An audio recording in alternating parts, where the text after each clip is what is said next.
500 साल पहले इटली के एक जीनियस लियोनार्डो डा विंसी ने एक ऐसी पेंटिंग बनाई थी जो आज भी एक मिस्ट्री बनी हुई है, मोनालिसा।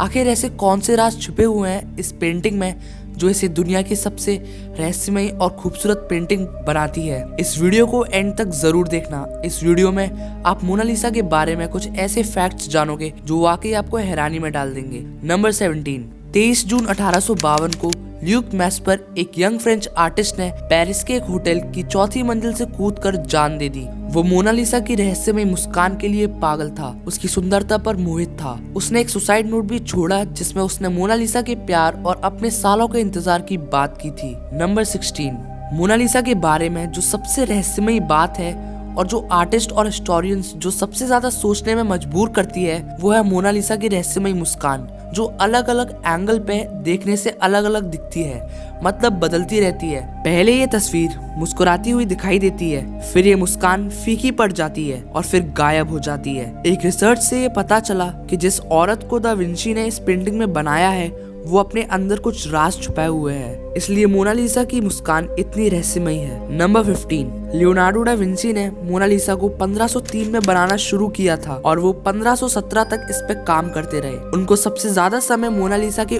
ओट बनाने में लगा था। मोनालिसा के ओट बनाने में दा विंची ने 12 साल लगा दिए थे। नंबर 14। मोनालिसा की एक जुड़वा पेंटिंग भी मौजूद है जो बिल्कुल लियोनार्डो डा विंची की मोनालिसा की जैसी दिखती है। कहा जाता है कि दूसरी पेंटिंग को दा विंची के टाइम में ही उनके एक स्टूडेंट फ्रांसिस्को मेल्जी ने बनाया था। आज तक ये रहस्य है कि मोनालिसा कौन थी, मतलब लियोनार्डो डा विंची ने ये किसकी तस्वीर बनाई थी, ये कौन औरत थी।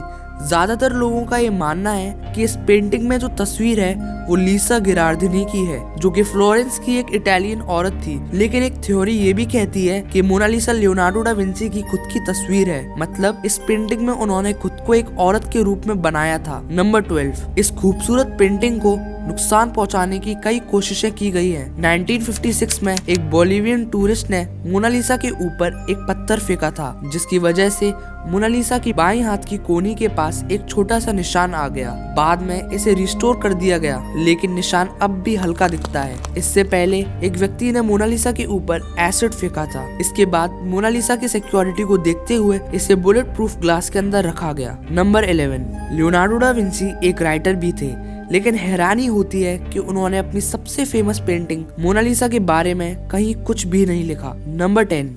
सेकेंड वर्ल्ड वॉर के टाइम मोनालिसा को 6 बार अपनी जगह से बदला गया ताकि ये बेशकीमती पेंटिंग जर्मन नाजियों के हाथों में ना चली जाए। नंबर 9।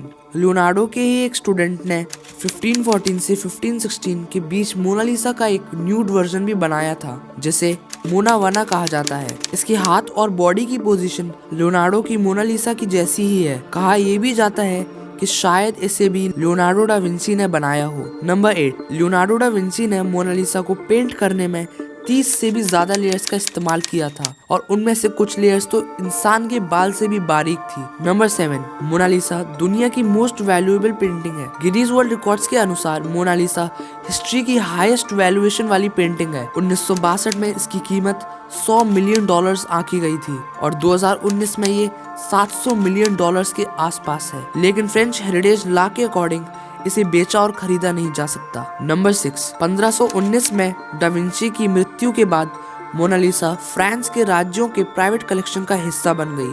फ्रेंच रिवॉल्यूशन के बाद मोनालिसा को पेरिस के लूव म्यूजियम में रख दिया गया। ये पेंटिंग नेपोलियन को इतनी पसंद आई थी कि कुछ समय के लिए उन्होंने इसे अपने बेडरूम में लगवा दिया था। नंबर 5। जितना आपको लगता है ये पेंटिंग उससे काफी छोटे साइज की है। इसका साइज 30 बाय 21 इंचेस है और इसका वजन 8 किलोग्राम है। दा विंची ने इसे पेपर और कैनवस पे नहीं बल्कि पोपलर की लकड़ी के पैनल पर और ऑयल पेंट से बनाया था और इतनी खूबसूरती से बनाया था कि इस पर ब्रश के निशान देखना बेहद मुश्किल है। नंबर 4। जब आप इस पेंटिंग को देखते हो तो आप पाओगे कि मोनालिसा की आईब्रोज और आईलैशेस नहीं दिखती।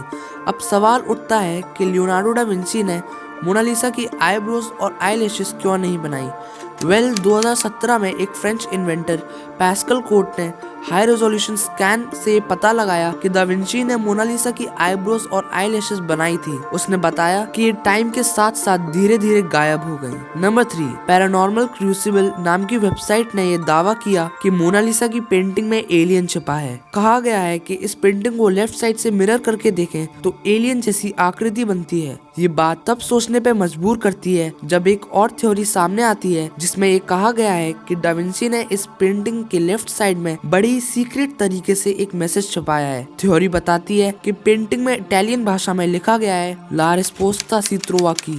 इसका मतलब है द आंसर इज हियर, यानी उत्तर यहाँ है। नंबर 2, मोनालिसा के फैन दुनिया भर में हैं। इस पेंटिंग पर बहुत सी पोएम्स भी लिखी जा चुकी हैं और सॉन्ग्स बन चुके हैं। जब से इसे पेरिस के लू म्यूजियम में रखा गया तब से इसे वहाँ लव लेटर्स मिलते हैं, चाहने वालों की तरफ से फ्लावर्स मिलते हैं। नंबर 1, मोनालिसा को इंग्लिश में मोनालिसा लिखा जाता है, लेकिन इसकी सही स्पेलिंग ये है। कोई इसे मोनालिसा कहता है तो कोई मोनालिसा, लेकिन इटालियन में इसकी करेक्ट प्रोनाउंसिएशन मोनालिसा है। इसका मतलब होता है माय लेडी। उम्मीद है आपको हमारा आज का एपिसोड पसंद आया होगा। अगर हाँ तो वीडियो को लाइक करके चैनल को सब्सक्राइब जरूर करना। मिलते हैं अगले ऑसम एपिसोड में।